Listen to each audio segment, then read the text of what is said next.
چې د خپل ګاونډي د ښځې سره د هغې د لور سره ته زنا وکړي دا دریم نمبر غټه ګناه نبي صلی الله علیه وسلم دې کس شمار کړه. زما وروڼو معمولي خبرې نه دي، دا خو د کفارو سازش دی، د کفارو میشن دی چې هغوی وایي چې موږ مسلمانانو کې سیکس عام کو، په مسلمانانو کې موږ زنا عامه کو، فحاشي په دې کې عامه کو، د دې نوجوان نسل په دې جال کې ګرفتار کو چې بیا څه کوو هغه به کولی شو.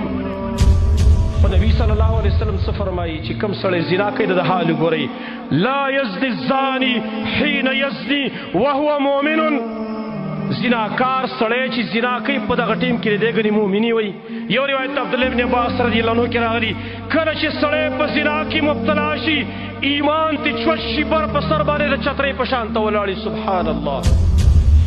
یعنې په دې ټیم کې دا سړی بې ایمانه دی، که دله مرګ راغی دا بې ایمانه مړلی.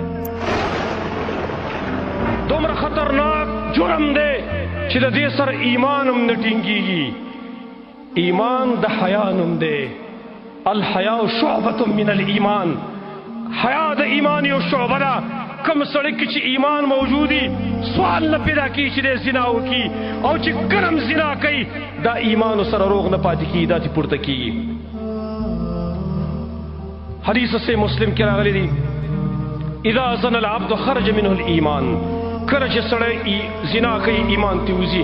بل روایت کې راغلی نبی صلی الله علیه وسلم فرمایي، امام حاکم نقل کړی دی و اسناده جید، کرسل نبی صلی الله علیه وسلم فرمایي من زنا او شرب الخمر، چا چې زنا کوله یعنی شراب څکل، نزع الله منه الایمان کما یخلع الانسان قمیص من راسه.